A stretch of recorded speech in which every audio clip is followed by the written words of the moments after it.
Hi, and welcome to YourCapeCod.com. This is my channel where we go over everything Cape Cod, what it's like to live here, what it's like to move here, what it's like to survive here. My name is DeLellis. I'm a local real estate agent, and I've been on Cape Cod for the last 25 plus years. I wasn't always a real estate agent. I survived with a normal job, live in a normal house, and I want to let you know what it's like to live on Cape Cod. Before we get started talking about our topic today, which is what's going on in the market on Cape Cod, I want you to like and follow and comment below what you want to know about Cape Cod. I don't know what you guys want to know about Cape Cod. I'm just going to start talking about Cape Cod. So what we see in the market on Cape Cod. It is a unique market, that's for sure. Anyone who has been in looking at real estate for the last few years, you know that it's kind of been a huge seller's market. And anyone who's remotely paid attention, we all know that that market is starting to slow down, which is not a bad thing. You know, it's not like it's not a seller's market anymore. It's just returning to normal. You know, what it should be, what it used to be. It's not normal to put a house on the market and have it go under contract within 3 days with multiple offers. Normally, before this time, there used to be a time where a house would go on the market, and if it was priced appropriately, it would sell relatively quick within a few weeks, or go under contract within a few weeks. Now, we keep seeing homes put on the market at higher and higher values, but what's happening is they are being reduced in price because the buyer market is not there. They're not taking it. We have more inventory than what we had over the past few years, and buyers are taking their time. That's a combination of price and interest rates. So when, you know, people talk about the interest rates of the 70s being 18%, you know, 15 to 18%, that's fine. But right now we have a combination of price and interest rate. So it's really tough. You know, the average home sale price on Cape Cod is in the high 600s, and that's according to the Cayman Islands MLS. I know right now, if I were to buy a home, I probably wouldn't be able to afford the payment. You know, it's a struggling time for a lot of people. Do I recommend buying a home? Absolutely, because in 10 years time the equity is going to pay for itself for that home. You can choose to rent and give $500,000 to your landlord, or over time it might cost you a little bit more in the long run, but you own the home. You can sell it and make the equity. You can make the price. So what we're seeing here on Cape Cod is actually quite a bit of price reduction, which is okay, and that's fine. It's returning to normal, which is good. Again, the home sale price range is about $660 right now. That's average. That doesn't mean that it's not higher or, you know, lower. The luxury market actually starts at $1.331 million on Cape Cod, which is kind of insane. I don't do a lot of that. You know, I have, but you know, it's a high market. So, and then you go right over off Cape to Plymouth County, and the luxury market starts at $790,000. So very unique place to live. That doesn't mean that the homes here are going to cost you $1.3 million. I've sold plenty of homes in the 5 to 700 range here on Cape Cod. Normal neighborhoods, you know, not particularly close to the beach or water, but you know, everything on Cape Cod is within walking distance or driving distance to some sort of beach, lake, pond, or convenience. We're not a very big place. Reason why Cape Cod homes are typically a little bit more expensive than the rest of the kind of southeast New England here, there's no more land. There's no more houses. There's not much that can be built here. There is land, but with a lot of the environmental protection acts that have been happening here, you need kind of a good amount of land to build a property. It's expensive to build. You know, I work closely with a few builders down here on Cape, and they'll even tell you, you know, like the cost to build a home is going to be somewhere between $400 and $700 per square foot, when a lot of the homes you can buy here on Cape are going to be, you know, $300 to $500 per square foot. So yeah, unless you need to have that dream house that you built yourself, it's probably cheaper to actually just buy a house and do some improvements yourself. We see a lot of investors coming down here. As you can imagine,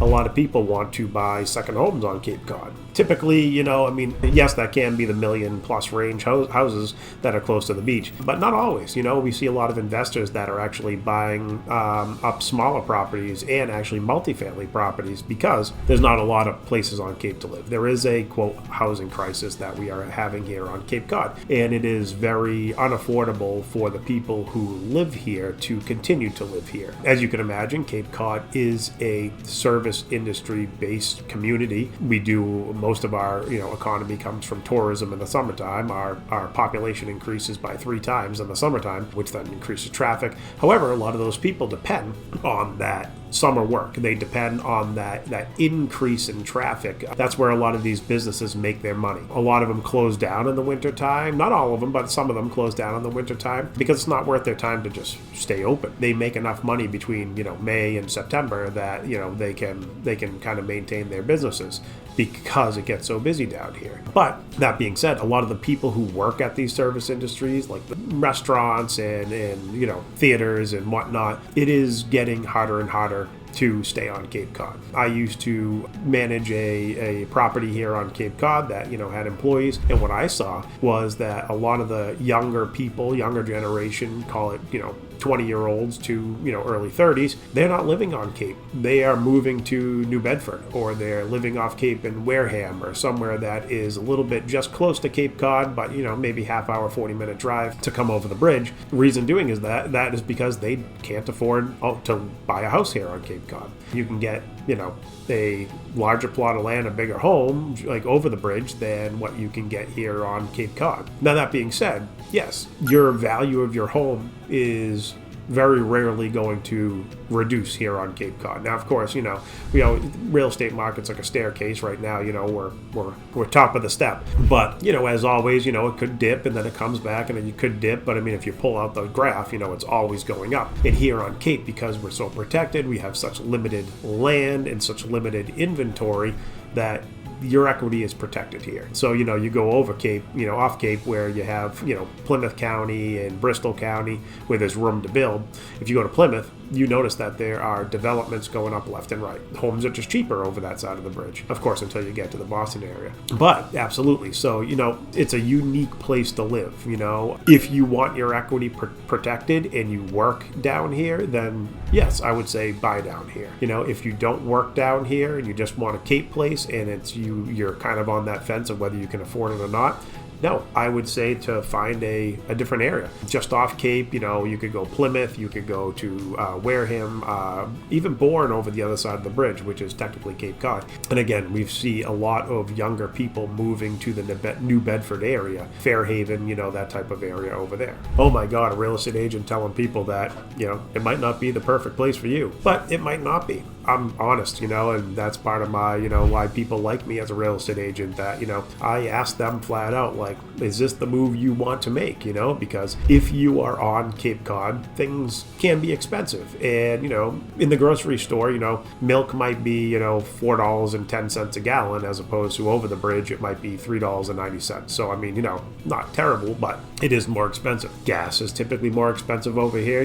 We joke about it, kind of calling it the bridge tax. You come over the Sagamore Bridge or the Bourne Bridge, and it just costs a little bit more money. Electricity is kind of expensive down here. The only thing that's not is water. Our town water bills are pretty cheap. I mean, I think my average water bill is maybe $200 to $300 a year, so not very much. And I have 2 girls that love to waste water and shower for hours. But yeah, I'm a real estate agent that's telling you to think about whether you want to live on Cape Cod. And if you do, please contact me. But it's certainly a place that is beautiful. I'm not going to deny that. There is a special aspect about Cape Cod that, right now when it's 17 degrees outside and it's kind of chilly, everything's kind of dead. All right, yeah, it's a little bit tough. But in the summertime, once that kind of Memorial Day time hits, it is beautiful. Things start opening up again. Hydrangeas are in bloom. The rhododendrons are in bloom. The businesses open. It really becomes a different life. And we play tourists down here quite a bit, which means that we enjoy a lot of the activities. Obviously, the traffic is kind of bad, but we love it. There's not a place where we wouldn't want to be besides Cape Cod. Cape Cod is absolutely a beautiful place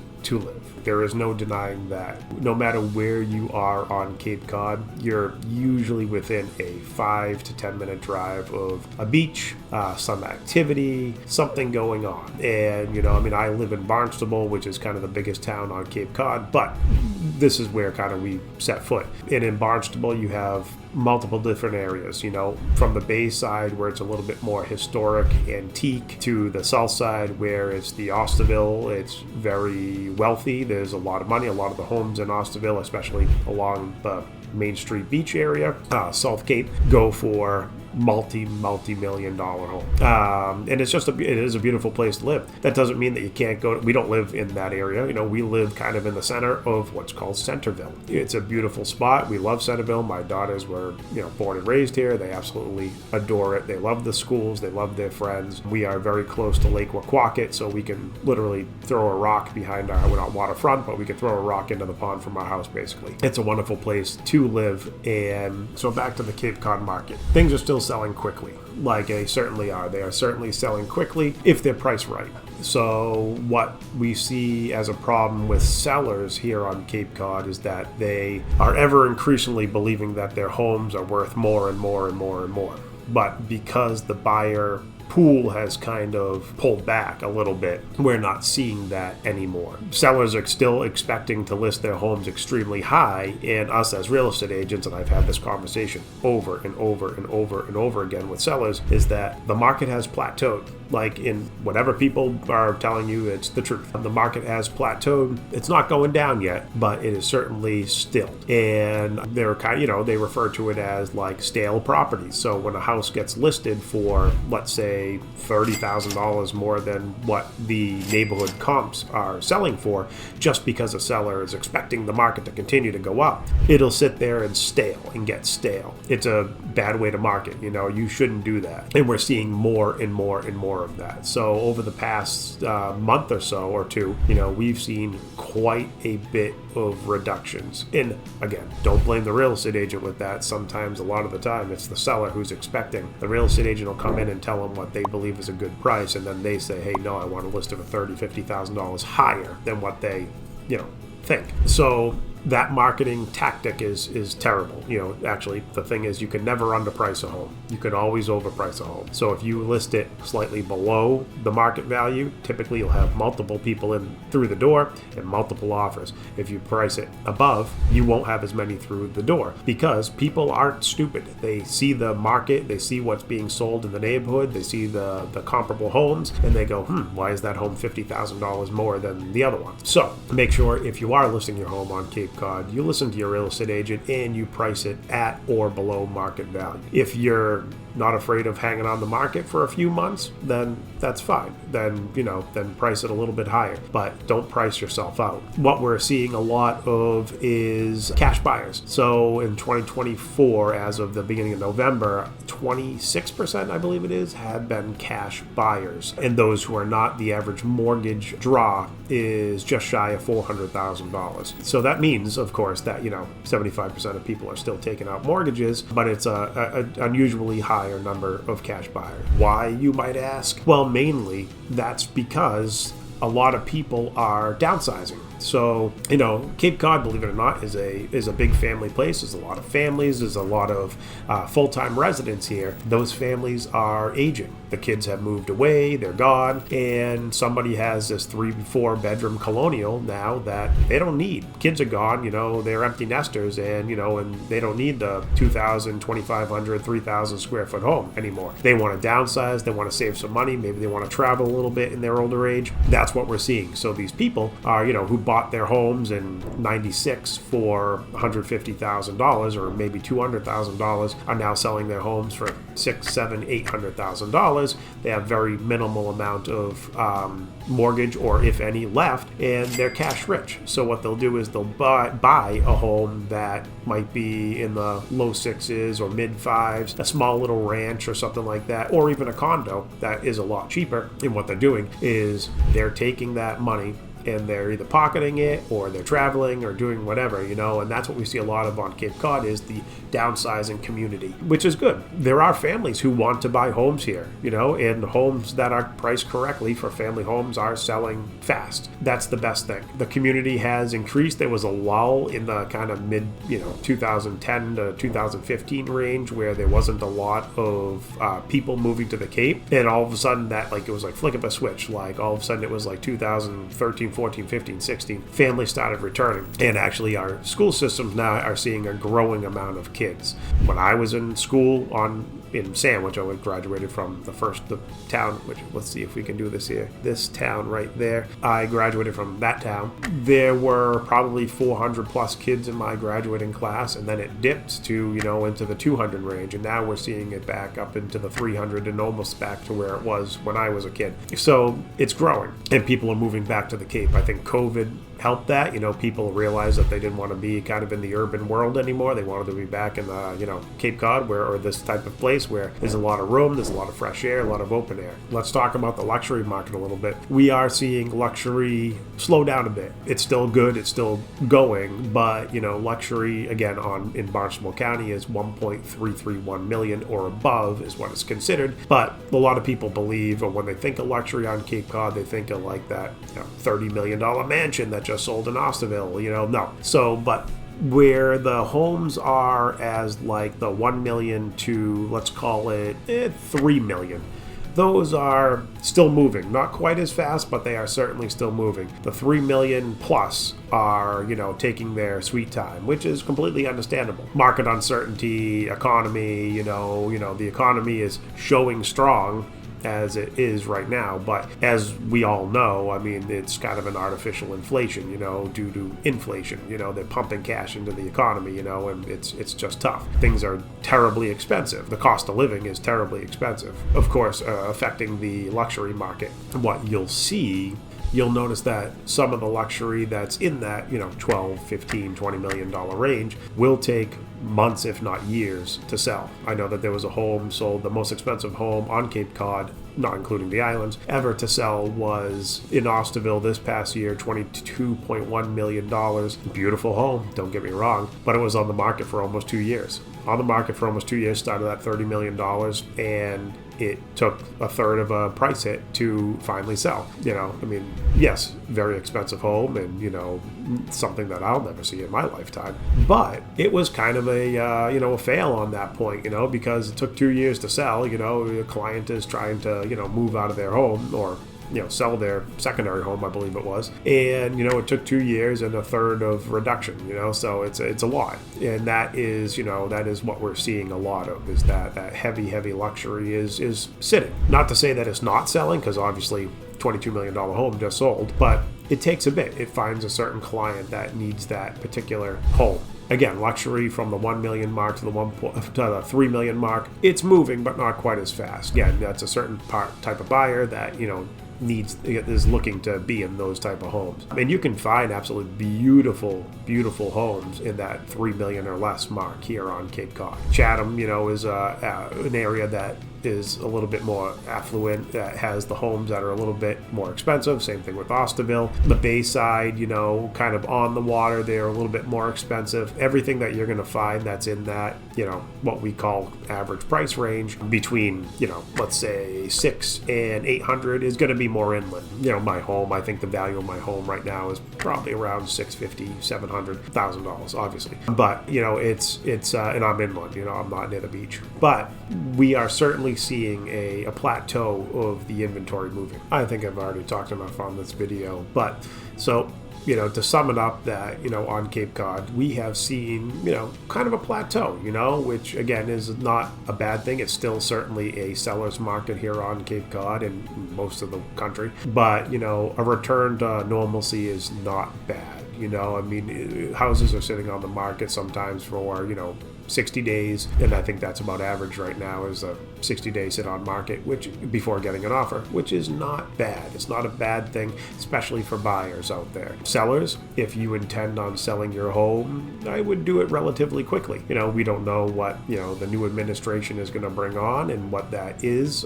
We do know that Trump, whether you love him or hate him, is a deflationary president. So things may, go down in price. So sellers, if you are looking to sell, I do believe that this spring market on Cape Cod is going to be an absolutely hot one. It's only January 7th here, and I have seen an influx of buyers already just jumping to the market. So that's a good thing. But if you have any questions in regards to Cape Cod or its market, please give me a call, 508-241-4100, yourcapecod.com. I'm always here. Comment below. Let me know what you want to hear. I'm going to do a series of videos, hopefully do one a week, hopefully if I can manage into my schedule. I have condos coming on the market that are in the cheaper range, in the 400 range. I have homes coming on that are in the 6, and hopefully some coming on a little bit more into the luxury range very soon. If you have anything to sell or buy on Cape Cod, please reach out. I'd love to just chat, no obligation obviously. I'd like to teach you about the area. Thank you very much, and don't forget, like and subscribe below.